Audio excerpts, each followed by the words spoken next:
Konspirasi demi konspirasi, penindasan demi penindasan, diskriminasi berkedok kemaslahatan. Organisasi kemanusiaan bercover Islam didiskriminasi dan dibubarkan, sementara ormas perusuh peliharaan dibiarkan hidup sebagai tandingan. Negara jangan omong kosong, justru negara pemicu api terhadap rakyat atas nama kebijakan. Mitos corona belum habis diperdebatkan, dana corona dikonsumsi sebagai proyek para kombatan. Rakyat dibuat bingung dengan simpang siur status merah, orange dan hijau yang mewarnai penanganan. Belakangan vaksin datang bagai juru selamat yang dipaksakan bagi seluruh rakyat. Fakta menunjukkan keanehan mental, bahkan kematian setelah divaksin namun ditutupi media keparat. Apa-apaan? Kenapa tak bersedia harus dipidana? Setiap orang berhak menentukan kesehatan diri. Kenapa tangan terbitkan surat edaran yang mengatur materi ceramah Ramadan? Ternyata di Saudi itu sama dengan di Indonesia. Urusan toa pun diatur. Jadi kalau orang ribut urusan toa berarti kurang piknik. Jadi yang ribut-ribut itu kita doakan bisa piknik, setidaknya umroh lah nanti di Saudi supaya tahu bahwa toa itu juga diatur di Saudi sana, bukan hanya di Indonesia. Ini masih mau ribut lagi soal toa gak kira-kira? Orang yang cerdas pun akan menjadi bingung untuk mencarikan jalan keluarnya. Ini mengingatkan kepada tokoh-tokoh agama, mengingatkan kepada para santri, mengingatkan pada ulama. Hati-hati, ilmu bukan untuk urusan mencari duniawi. Ilmu agama adalah untuk kamu amalkan. Ilmu agama untuk memberikan petunjuk manusia kembali ke jalan Allah Subhanahu wa ta'ala. Penampilan boleh bisa menipu, tapi Allah Maha tahu hati. Omongan mungkin bisa bagus, tapi Allah tahu hati. Karena itu awas, hati-hati. Kamu tidak akan menjadi orang tenang di atas dunia dengan perbuatan kamu. Kamu menjadi orang yang sangat bingung sebentar lagi. Bingungnya kamu tidak akan mendapatkan jalan keluar. Sekalipun secerdas apapun pikiran kamu, kamu tetap tidak akan merasa tenang hidup di atas dunia. Apalagi keluar daripada dunia. Na'udzubillah min dzalik. Dalam kitab Ihya ada satu kalam daripada Ka'ab. Beliau menerangkan tentang bagaimana ulama akhir zaman. Sangat mengerikan, saudara. Sangat mengkhawatirkan. Dan itu di kitab-kitab memang diterangkan untuk kita berhati-hati.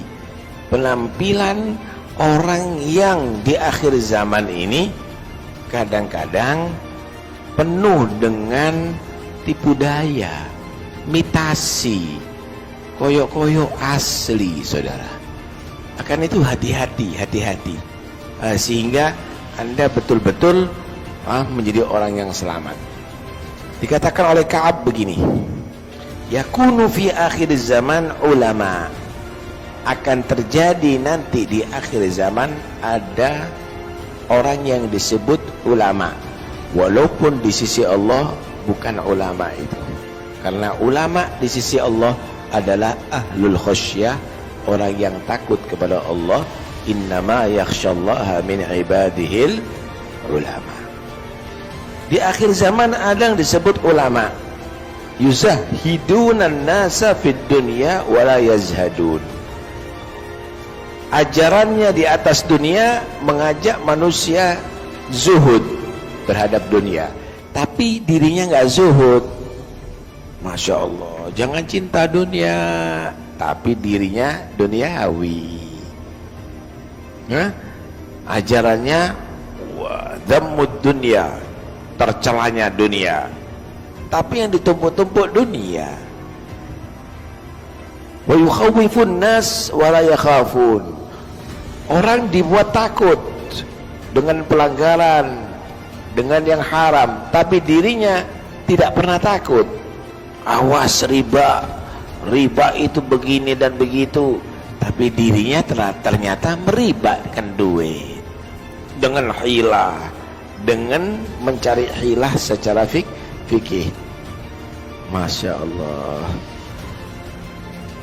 Wenhauna an qasyanil wulah wa yatunahum, melarang orang untuk datang ke pejabat, tapi mereka iktikaf ada di situ.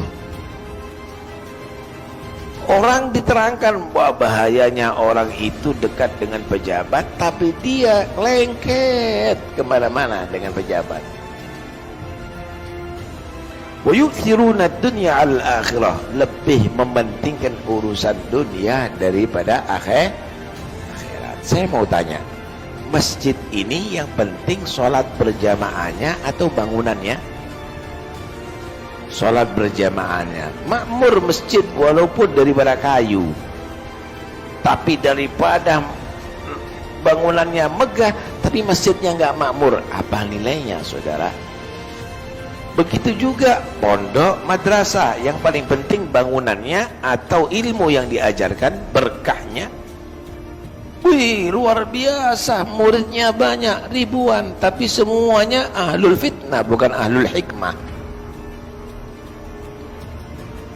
Wah, luar biasa, di situ pengajiannya banyak, tapi yang di situ adalah bukan membimbing orang untuk ke jalan Allah, tapi ada di situ mencampur aduk yang halal dan haram misalnya. Yang dipikir urusan dunia. Kan surat edaran yang mengatur materi ceramah Ramadan.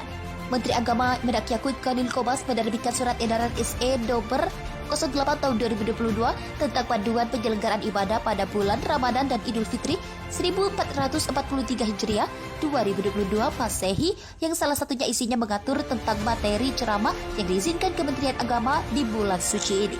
Medak Yakut mengatur penceramah untuk berperan meningkatkan keimanan dan persatuan melalui materi yang santun di bulan Ramadan. Para mubalik atau penceramah agama diharapkan berperan memperkuat nilai-nilai keimanan, ketakwaan, persatuan, kerukunan, kemaslahatan umat, dan kebangsaan dalam negara kesatuan Republik Indonesia melalui materi dan bahasa dakwah yang bijak dan santun sesuai dengan tuntunan Al-Quran dan As-Sunnah, serta tidak mempertentangkan masalah khilafiyah. Tulis dalam surat edaran Kementerian Agama pada Sabtu 2 April 2022. Selain itu, Benak juga mengimbau pengurus dan pengelola masjid atau musola untuk memperhatikan SE Benak mengenai pelaksanaan kegiatan peribadatan atau keagamaan di tempat ibadah pada masa pemberlakuan pembatasan kegiatan masyarakat atau PPKM sesuai dengan status level wilayah masing-masing, serta Benak terbitkan surat edaran yang mengatur materi ceramah Ramadan. Menteri Agama Medak Yakut Kanil Kobas menerbitkan surat edaran SE Dober 08 tahun 2022 tentang panduan penyelenggaraan ibadah pada bulan Ramadan dan Idul Fitri 1443 Hijriah 2022 Masehi, yang salah satunya isinya mengatur tentang materi ceramah yang diizinkan Kementerian Agama di bulan suci ini. Medak Yakut mengatur penceramah untuk